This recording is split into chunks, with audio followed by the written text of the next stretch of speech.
Welcome back to the Daily Drum on WHUR and Sirius XM Channel 141. This is the Insight segment.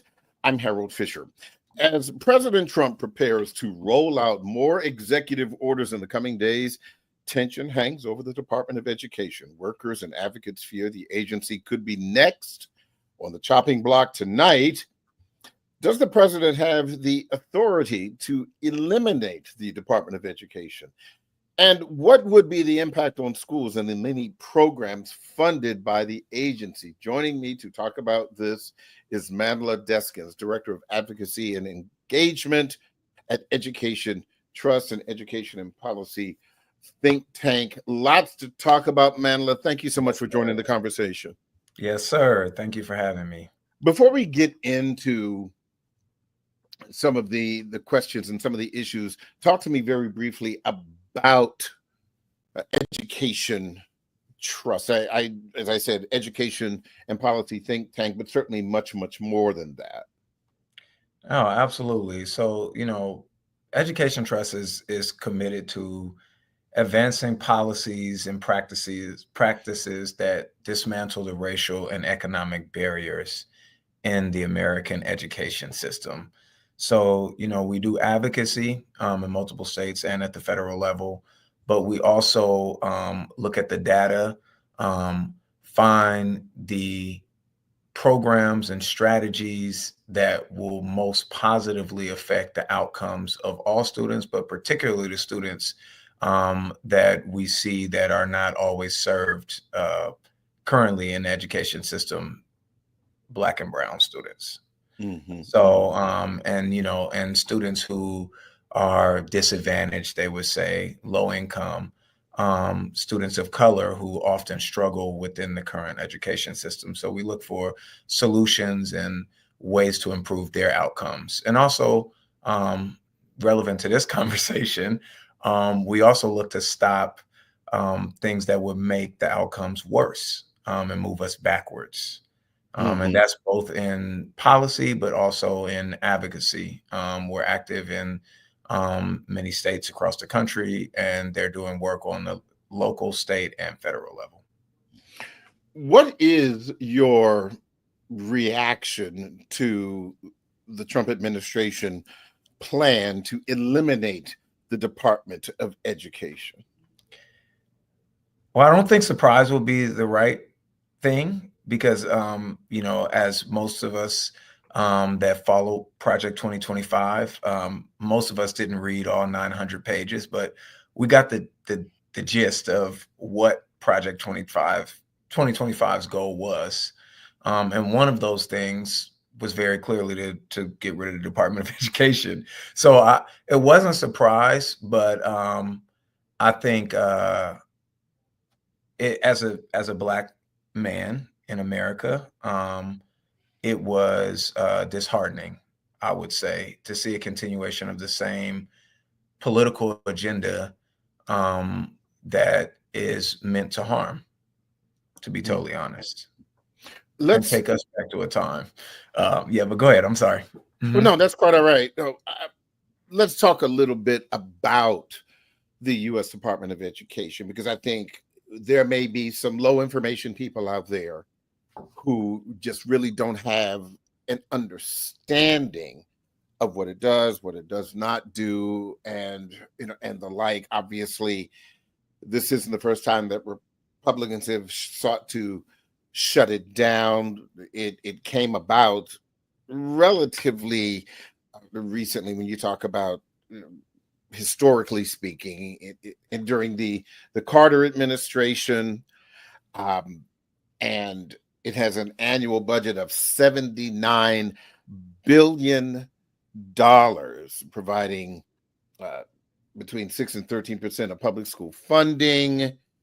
And certainly, two of the most important federal funding streams to public schools are Title I, providing money to help school districts, and as we've already spoken about and we'll speak about more, serving lower income communities, as well as individuals with disabilities education act.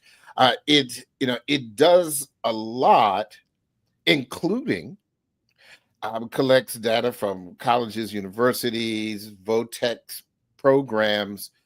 and it manages federal aid, federal student loans. The thing that it does not do, and we've heard so much about this from the Trump administration, was it does not direct education. And yet Right. the president has said that he wants education back in the hands of the states, but it already is. Right. Um, so I'll say this. I mean, I think you kind of summed up, what the Department of Education does. I think I would say that I don't want to say it's just folks who have low information because, oftentimes with these federal agencies, if we're not interacting with them on our day-to-day basis, we have local schools, we have local school districts. We sometimes don't know how they engage. So I really appreciate you giving that overview of some of the things that the Department of Ed does. But I think that one piece that we we want to be also clear about is that the Department of Ed also oversees civil rights protections in our schools. Talk And about that. yeah, absolutely. So I mean, it's a watchdog making sure that all students, but in this case particularly students of color, Black students, students from low income, are having the access to quality education that they deserve. um, we know that if we're talking about particular school districts or particular state legislatures, there are often laws proposed, or policies administered, that don't serve our kids. And the Department of Ed is able to give us an overarching set of civil rights protections that must be protected. And they are able to find the data, track the data, and also make sure that those things are happening. And when we look at this executive order and we think to the next question, we haven't got there yet, of why is this happening? That is somewhere that I would encourage folks to look. Hmm. Outside of that, what are the potential hazards of shutting down the Department of Education? Yeah, so first I would say that I think that when we say shutting down the Department of Education, we we kind we kind of want to make it with quotation marks, but kind of not. So I mean, the first thing is, he cannot the Trump administration cannot unilaterally shut down the Department of Education. That has to come with an act of Congress. Um, but what we also know is the Trump administration can find other ways to make the Department of Education unable to effectively do its job. So, we could see a myriad of things that may or may not be legal happen, right? We just saw another agency, USAID, have many of their workers put on leave, effectively making the agency not able to do its job. So we could see that happen with the Department of Education and other things. But when we think about what it would mean if the Department of Education was shut down or hamstrung to the point that it could not effectively do its jobs, um, we know all the things you talked about. So enforcing civil rights protection, getting crucial funding to communities. We know that there is oversight that won't be able to be done. We also have the whole student loan structure, Hmm. and what will happen to that. I think that, as I think about what it would mean, though, I would like to go beyond the particulars that we don't really quite know exactly what those particulars are, and go to the goal of shutting down the Department of Education. And it has been very clear that the goal is to, move stuff back to states, states' rights, something that may be familiar to us. And Hmm. when we look at what is the goal of moving things back to states, then we have to think a little bit about, well, anti-CRT, book bans, anti-DEI, and these policies that we have seen popping up in state legislatures over recent years, laws passed to really limit and change the way the real history of this country is taught. and effectively wipe out the collective memory of the next generation of what a just and equitable society should look like. And so if you remove the Department of Ed, now we move many of these things back to states. And now we see the same states, the same state legislatures who have said, you shouldn't be able to teach true history in school. And as a matter of fact, this is discriminatory to white students to have to learn this history that may make them feel bad in some instances. And we're saying you should have this funding, you should have the oversight of all of this on your own, and you figure it out. And we know the type of disastrous consequences that come along with that because, as you said, the Department of Education is more recent in our history than some of us may realize. Yeah, and in kind of looking, into that, for people of a certain age, or younger age, I should say, you may assume that it has been around forever. But again, it was not relatively that long ago that the Department of Education, came into being. And, but we're talking about an information or management of education as it relates to the states, and even with it still in existence, and just as you said, before the advent of the second Trump administration, we have seen in some states the picking away at historical facts. I don't even want to talk about the whole air quote CRT, but the whole, George Washington chopped down the cherry tree, Lincoln freed the slaves kind of thing.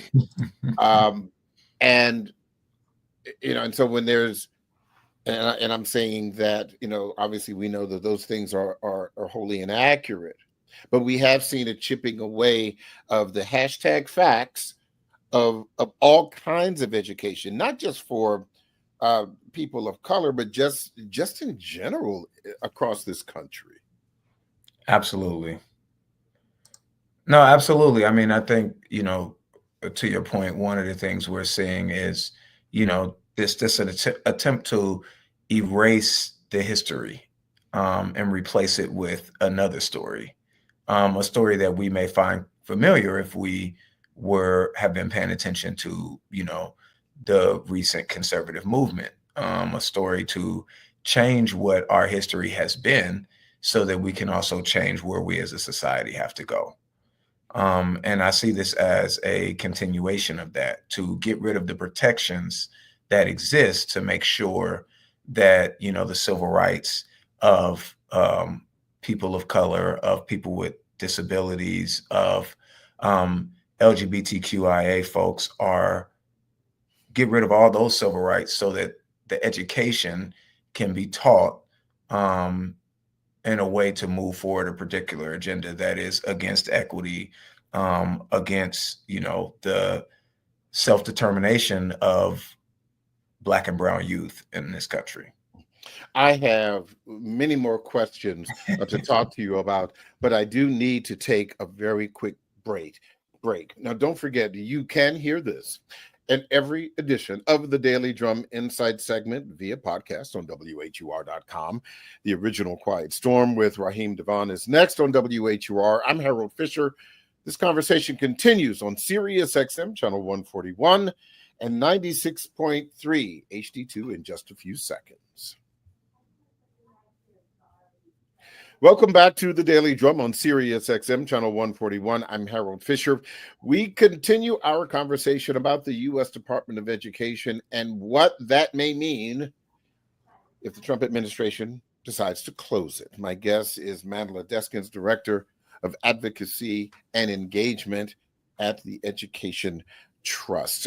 I want to talk a little bit about, one of the points that you were making earlier as it relates to collecting data and doing the educational research. what impact, without the department's backing, might that mean for research and data collection? Um, Harold, this is a really hard question for me to answer because we just don't know what this executive order will be as it stands. We're not going to really know. As you have seen, these executive orders have come out in a fury. And oftentimes, what is actually in the executive order is not clear until the executive order is out.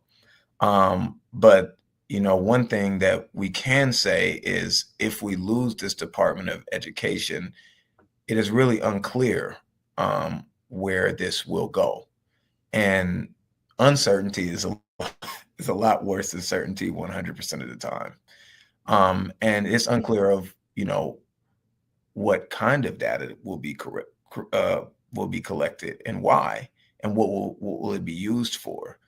And so, what we see in many states right now, and communities, as we talked about this, attempt to kind of ban and rewrite the history, is that there is a direct attack happening on particular communities. And I think that we should be mindful of how data can be used or removed in order to continue that attack and make it more effective. You know, If I go no, ahead. go ahead, please continue. No, I just wanted to, just flag that last week there was another executive order that we should really take note of because it's related, the Ending Racial Indoctrination in K-12 Schooling, which I want to put in quotation marks. But this one, the goal of this executive order is to eliminate funding. You use the ability to eliminate funding to really limit the learning of true history, the support of LGBTQIA students in the schools, and really kind of a piece to add to this direct attack. So we'll take it so that we're not clear on what is going to happen with the Department of Ed, but it's going to be affected. And one of those key protections is civil rights protections. And then we're also going to say we're going to remove federal funding for discriminatory equity ideology. So let's make sure that folks can't get funded to teach the real history and to support LGBTQIA students. And then let's leave in flux where the civil rights protections will be and how we will even know that folks need to have their civil rights protected. So it's kind of like a full-fronted attack.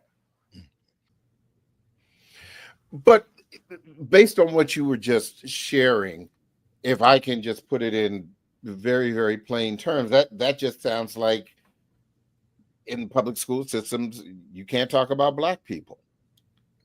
You can't talk about, Latinos and their contributions. You cannot talk about the people who were here before the other people were here. And in speaking about the realities of, again, history in this country and being concerned about making white people feel bad about themselves, it seems like this would go back to where public school education was in this country 60, 70 years ago, where if Black history was not taught, that Black children would not see themselves in education and they would feel bad about themselves. So it's interesting you say that. I think that's definitely part of it. I would add a couple of more things. I think this is also for white children. And as a matter of fact, one of the earlier executive orders said as much, is we don't want children to feel bad about their history and about themselves, right? That's the first step. And then I would think that I think that not being able to talk about this stuff is important. But I also don't want to lose sight of the fact that it goes further than that. They want to make sure that funding does not go to support these communities and these children. So it's definitely not wanting them to talk about certain things, but it's also, let's take the federal funding away so that these communities and these children, Black children, cannot be supported the way they need to be supported. And let's kick that back to the states and, let them do as they please. Yeah. And if what we've seen with this, multi-state attack with the anti-CRT, with the, anti-DEI, particularly in the colleges and university systems, where colleges and universities have actually taken scholarships that were put aside for Black students and made them for, anyone, or they have taken away programs and supports that were particularly for Black students, particularly for students of color, and remove that money and put it somewhere else. We have seen that it's more than just not talk about it. We also want to make sure that our attempts at equity in the funding and supports are also removed. So I just wanted to flag that. We've spoken a lot about the impact on children, but what about teachers? Yeah, I mean, this is another one of those things that we really are unclear because the executive order has not been introduced yet. But when you think about teachers and you have these executive orders coming down saying, you can't call a student by their pronoun, by the pronouns that that they would like to be called from. You can't teach students about the real history of this country.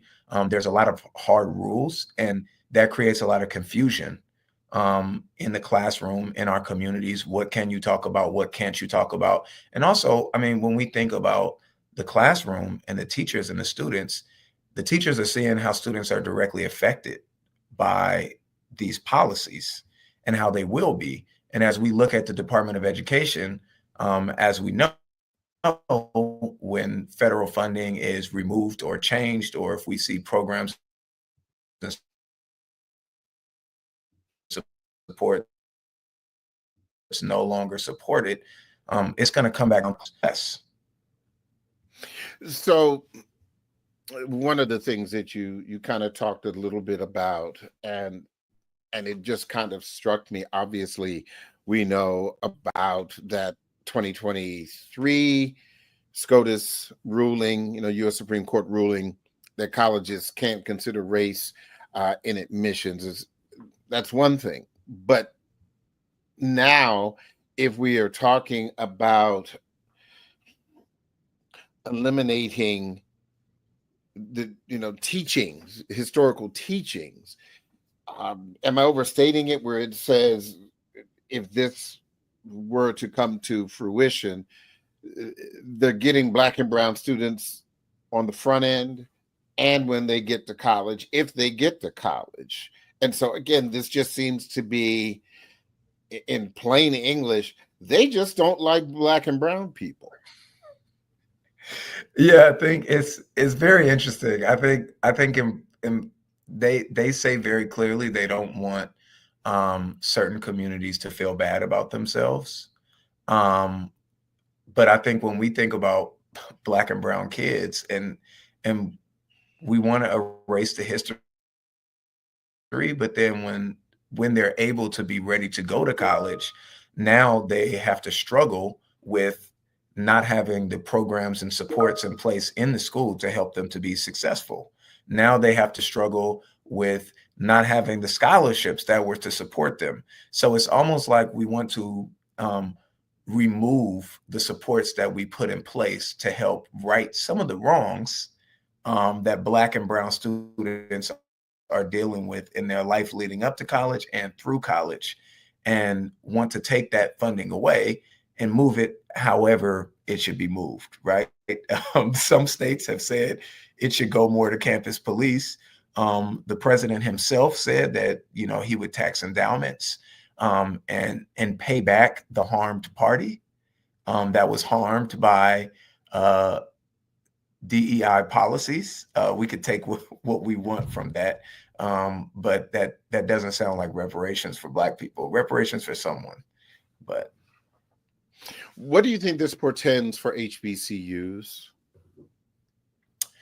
Yeah, so it's hard to know, but the Department of Education also supports HBCUs and HBCU funding, and so we're not quite sure how that's going to come out.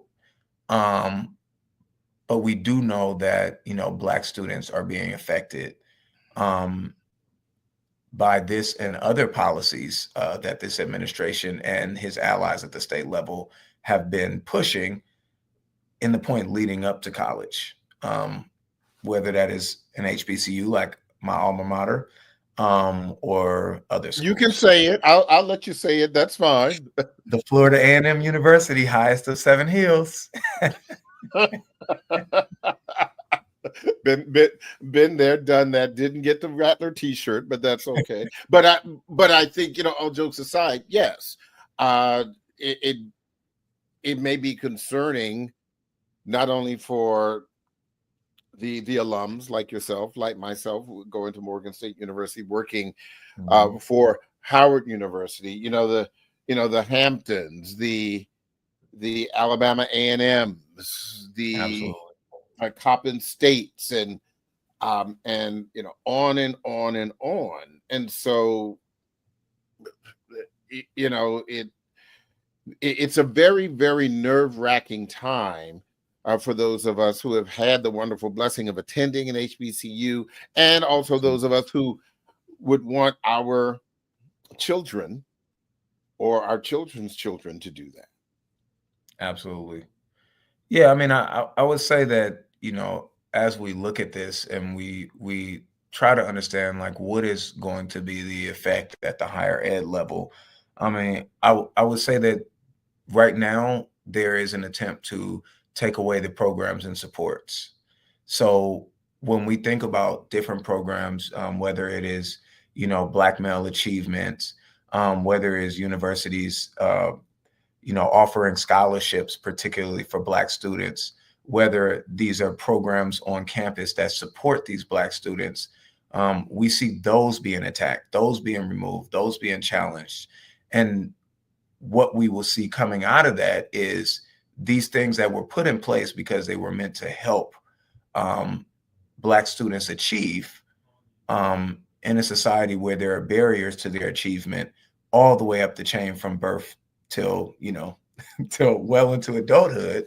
We're seeing those supports be taken away. And so, it's really important for us to just recognize that that's what's happening. And then when we come down, to the P through 12 level, we see the same things with these attacks on, the Department of Education, and us having to try to navigate what our education landscape will look like with this particular attack on the ability of Black students, brown students, all students, but particularly Black and brown students, Black and brown, particularly LGBTQIA students, students with disabilities. How are they going to be able to navigate this system when, the civil rights protections that were there to really keep bad actors, from taking our education system back to a time that wasn't pleasant for us? How are they going to navigate that? Yeah, and so we've seen you mentioned USAID, and it is the administration wants to put it under the purview of the U.S. Department of State. Does that mean that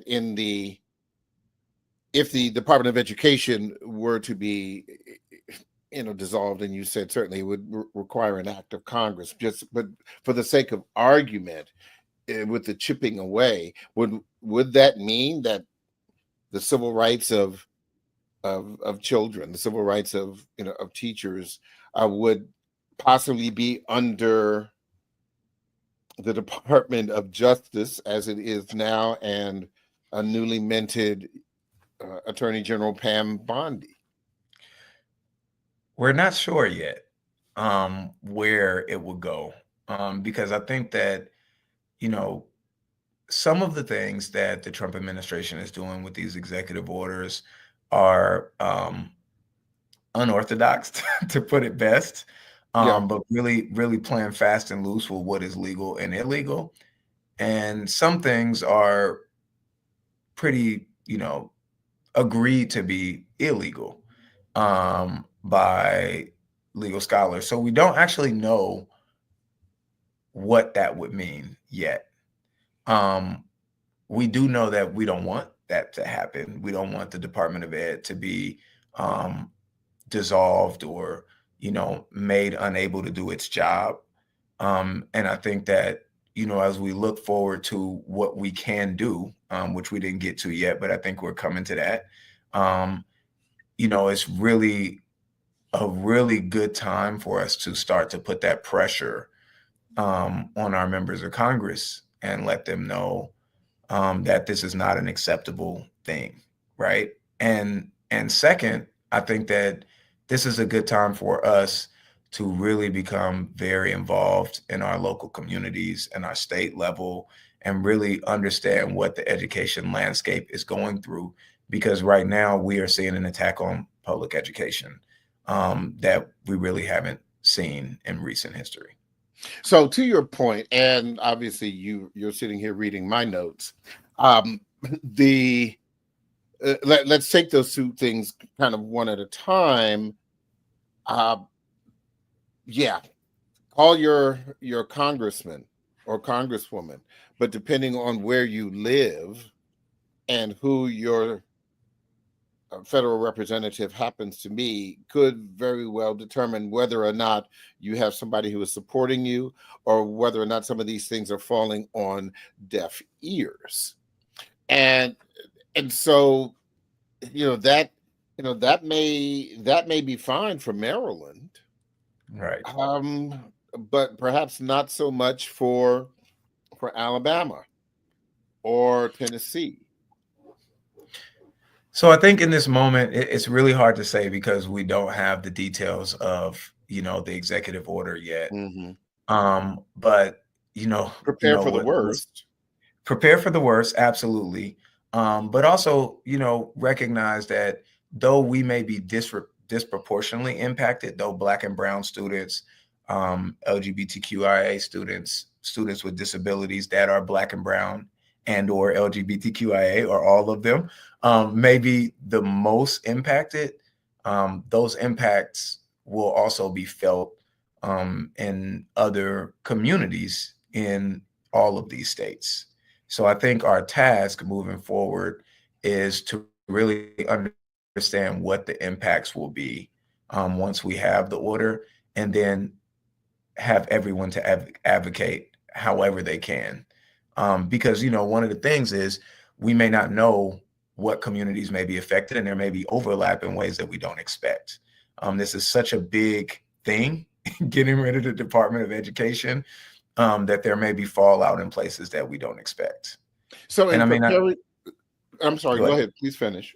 No, and I was just gonna say, overall in this moment, this is really a high time for us, if we haven't been paying attention, to pay attention, right? Because this executive order at the federal level, this one, the one that just came before last week, about not speaking about equity or supporting LGBTQIA students, that I mentioned before.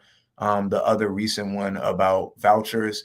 This is a federal attack on education that is in line with the state attacks that we've already been seeing for a couple of years. So if you haven't been keeping track at your state and local level, this is a good reminder that you need to do so, because this is the same drum. And that was my next point, because in all of the years that I've been doing this show, one of the biggest concerns, complaints, considerations, they're the three C's, from superintendents is that they want more parental involvement.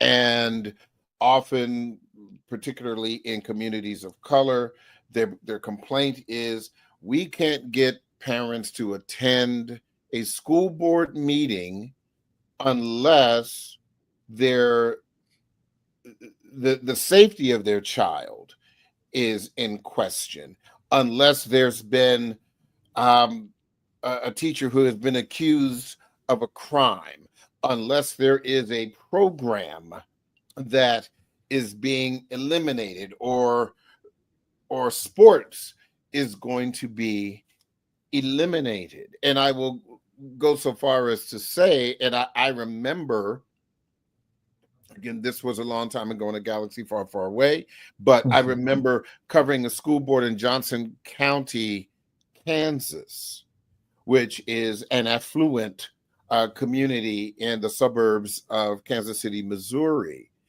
And there are Black people in Johnson County, Kansas, but every time I covered a school board meeting, there were virtually no people of color in those school board meetings. And the white parents had control. They had influence over how the boards decided on the color of a school. And I'm talking about the building. Let me be clear about the color, but also, whether or not there was a problem with the coach, or all of these things. And so, to your point, this really is a call to action to make sure that the education of your children and your neighbors' children is being seriously considered. Mm-hmm. Yeah, I would say, as a working parent of three children myself, two of them Oh my. teenagers, um, I definitely understand the struggles of being able to be to attend, all the plethora of meetings, especially when your hours are a little more irregular. I think that, putting back on my hat, I think that is definitely, something that we should always strive for, better and more parent engagement. But in this case, I think that this is an attempt to affect that at a higher level, is to affect the supports in place to support those children whose parents may not be able to attend, is to the way that Black and brown students in particular, students with disability, LGBTQIA students, how those students see themselves, the history of their experience, and ultimately the ability of us as a society to support all of our residents, all of our community members as they become adults. So I think that though I definitely understand that there is some critique to be had about how all parents, and you mentioned Black parents in particular, may engage in the school and the school board, and particular activities and requests for feedback. As a parent, I've both been there, and I've both been guilty of not being there. So I got to be careful about how I talk about it. But I think that this is a moment. This is one of those moments where we should all be paying attention, and we should all be going back to our own school communities and trying to make sure that those schools, those school districts, these states are being accountable to the needs of our kids in a time when there is an aggressive attempt to go the other way.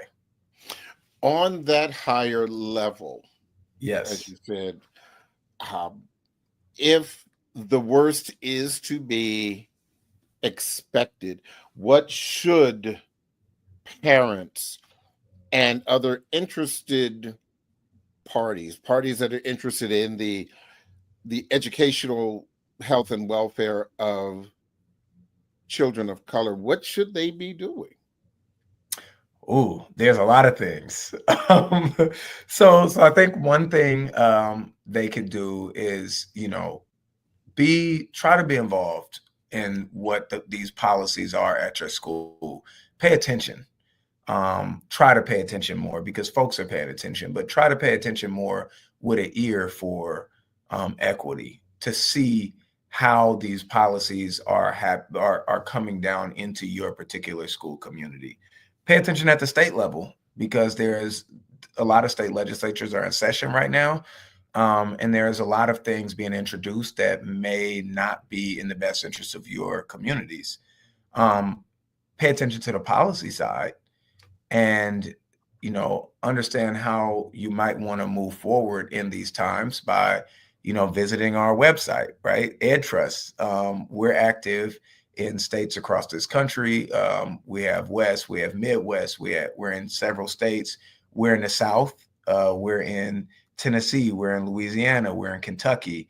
Pay attention to what is happening in your state. Check in with EdTrust on our website to get better insight on some of the things that are happening at your state and some interpretations of these broader executive orders and affiliated activities that are happening at the federal level. And, as this executive order comes out in a week or so, or rumored to be in a week or so, we'll really have a better understanding of what we're facing. And hopefully, if we've already started paying attention, if we already have a little bit of a better understanding of what is going on and what could come, then we're ready to be active in the next phase. What is your website while I'm here? Because I will be posting it on our website later on this evening. Yes, absolutely. So it is edtrust.org. EDTRUST.org. Yes, sir. Yeah, there you go. Public school education, always a wonderful thing. Yes, sir. Manla Deskins, thank you so very much for spending some time and enlightening us and sharing your thoughts and your insight in this really critical conversation. And I guess if nothing else, if you're not getting what you want for your children, hey, I guess you're going to have to pick up some books on your own to make sure that they get that information about their blackness or their brownness, Absolutely. Well, we want that to be taught in their schools as well. Parents do, but we are resilient and we keep for what is right. So I appreciate you. Madeline Deskins, thank you so much. That is the Daily Drum for this Thursday, February 6th. I'm Harold Fisher.